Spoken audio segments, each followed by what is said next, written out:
आप देख रहे हैं तेरी मोहब्बत में भाग 4। थोड़ी देर के लिए अनन्या को ऐसा लगा वो बर्फ़ बन गई हो। वो जहाँ बैठी थी वहीं बैठी रह गई। कभी कभी ऐसा होता है, जब सब कुछ टूटता है, जो सोचा था उससे उल्टा होता है, तो ऐसी ही हालत होती है जैसी अनन्या की थी। हमेशा उसने घमंड किया था, जो चाहती मिल जाता। अपने से नीचे को नीच समझती थी। आज खुद ही बेमोल हो रही थी। उसे लगा चीख कर रोए, मगर चुप रही। आखिर उसे नींद ने आ घेरा। वो अपने होश से नींद की वादियों में खो गई। सुबह आँख खुली तो सामने सोफे पर सिद्धार्थ बैठा कोई मैगजीन पढ़ रहा था। उसे सिद्धार्थ का अंदाज घमंड से भरा लगा। उसे लगा सिद्धार्थ की अकल को तोड़ दे। वो गुस्से से ड्रेसिंग रूम में जाकर कपड़ा बदलने लगी। सारी ज्वेलरी उतार दिया और सादा सा ड्रेस बदल लिया। उसे लगा अवनी होती तो उसके पास चली जाती। अब कहाँ जाए। वापस कमरे में आई तो सिद्धार्थ अभी भी था। फिर उठकर बाहर चला गया। 5 मिनट बाद वापस आया तो एक नौकरानी खाने की ट्रे लेकर साथ थी। उसने अनन्या को खाने के लिए कहा। भूख तो अनन्या को बहुत लगी थी। उसने चुपचाप खा लिया। बाद में नौकरानी चाय की ट्रे लेकर आ गई। नौकरानी ने बताया, बेबी जी आप सो रही थी तो मैडम और सर दूसरे शहर चले गए हैं, शायद ज़रूरी काम था। सिद्धार्थ ने भी चुपचाप नाश्ता किया। अनन्या फिर से चुपचाप लेट गई। शाम में पापा चले आए। सिद्धार्थ पापा से बहुत अच्छे से बात कर रहा था। धोखेबाज, अनन्या सोच कर रह गई। पापा चले गए। दूसरे दिन रिसेप्शन में अनन्या को बहुत अच्छे से तैयार किया गया। अनन्या बहुत सुंदर लग रही थी। सिद्धार्थ ने एक नज़र उसे देखा तो उसके दिल को कुछ हुआ। काश ये ऐसी नहीं होती, सिद्धार्थ सोचकर रह गया। फंक्शन ख़त्म हुआ तो पापा चले आए। पापा ने उसे समझाते हुए न जाने कितनी नसीहतें कर डाली। बेटा, सिद्धार्थ बहुत अच्छा लड़का है। अब वही तुम्हारा सब कुछ है। तुम सुखी रहो। हमेशा सिद्धार्थ के साथ कदम से कदम मिलाकर चलो। तुमने देख लिया है ना, चमकती चीज़ें हमेशा गलत चुनाव होती हैं। अब तुम अपना घर बसाओ। अनन्या कुछ न कह सकी। पापा चले गए। दूसरे दिन वह सुबह उठी, नहा धोकर फ्रेश हो गई तो हाउस हेल्प उसे नाश्ते पर बुलाने आई। इधर उधर देखती हुई अनन्या डाइनिंग रूम की तरफ बढ़ी। अंदर पहुंची तो देखा सिद्धार्थ पहले से वहां मौजूद था। वह टेबल की दूसरी तरफ बैठ गई। सिद्धार्थ ने कहा, इधर आ जाइए मेरी तरफ। अनन्या ने उसे गुस्से से देखा और फिर चुपचाप नाश्ता करने लगी। शाम में सिद्धार्थ के पड़ोस की कुछ लड़कियां चली आईं। अनन्या को देखा तो उसकी सुंदरता की तारीफ करने लगी। सिद्धार्थ बोल पड़ा, मैं भी तो स्मार्ट हूँ। लड़कियां हंसने लगी। अनन्या को अंदर से गुस्सा आ रहा था। रात में अनन्या चुपचाप बेड पर बैठी मोबाइल चला रही थी। तभी सिद्धार्थ चला आया। अनन्या ने उसे नज़र उठाकर देखा भी नहीं। सिद्धार्थ भी चुपचाप सोफे पर सो गया। अनन्या भी नींद की वादियों में खो गई। दूसरे दिन पापा ने दोनों को बुलाया था। अनन्या तो जैसे जाने के लिए बेचैन थी, तैयार हो गई। सिद्धार्थ जाने किधर था। थोड़ी देर बाद आया तो उसे चलने कहा। फिर बोला, अनन्या वहाँ जाकर सर के सामने कोई बखेड़ा मत खड़ा करना। सर को बहुत दुख होगा। प्लीज़, वो तुम्हारे पापा हैं, उनका ख्याल कर लेना। उन्हें तुम्हारी ऐसी हरकत का पता चलेगा तो बहुत दुख होगा। वो बीमार न जाने हो जाए। कहकर सिद्धार्थ ने जाने के लिए कदम बढ़ा दिया। अनन्या को भी पीछे जाना पड़ा। घर पहुंचकर अनन्या को लगा पापा को कह दे वो अब सिद्धार्थ के साथ नहीं जाएगी, पर ना जाने क्यों चुप रही। शाम में जब सिद्धार्थ ने वापस लौटने का कहा तो अनन्या के मुंह से निकल गया, मैं तुम्हारे साथ नहीं जाऊंगी। सिद्धार्थ के चेहरे पर यह सुनते ही सख्ती आ गई। वो गुस्से से बाहर निकला।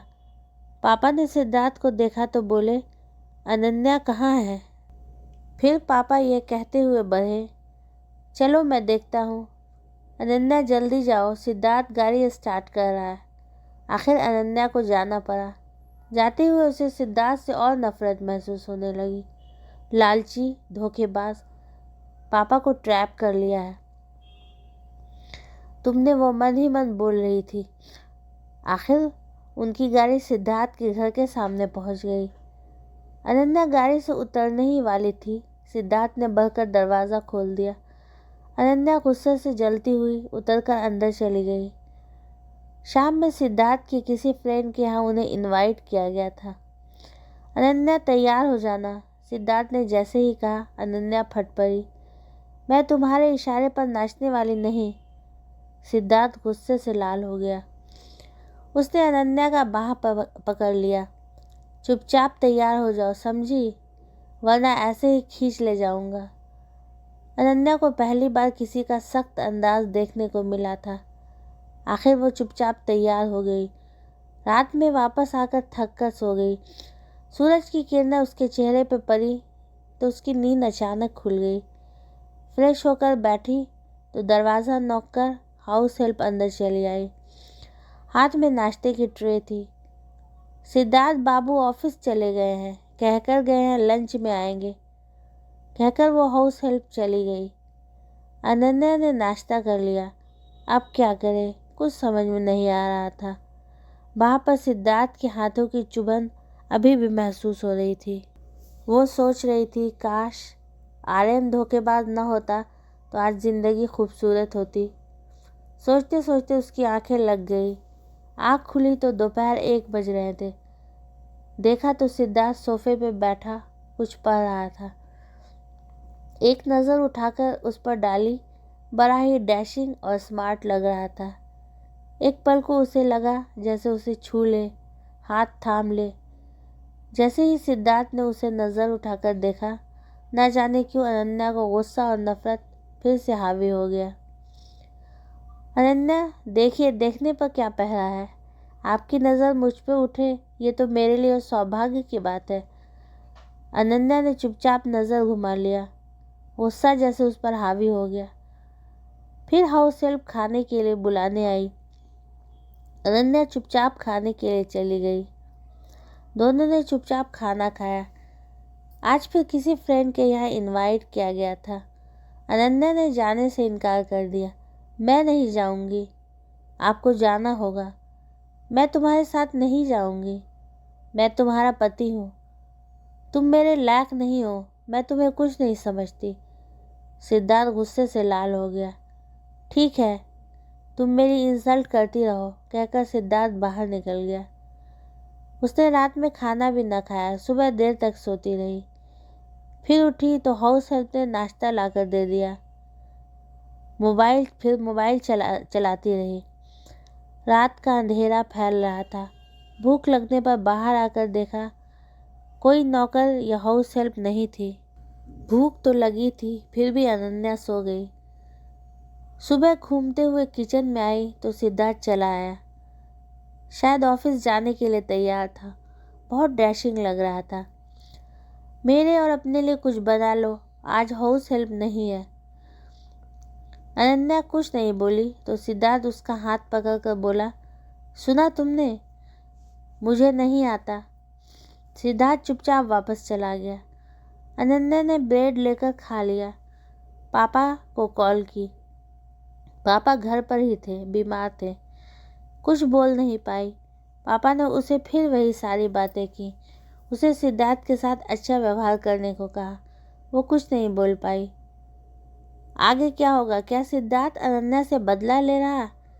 क्या अनन्या को घर का काम करना होगा? जानने के लिए देखें अगला भाग। चैनल को सब्सक्राइब करें, वीडियो को लाइक शेयर करें।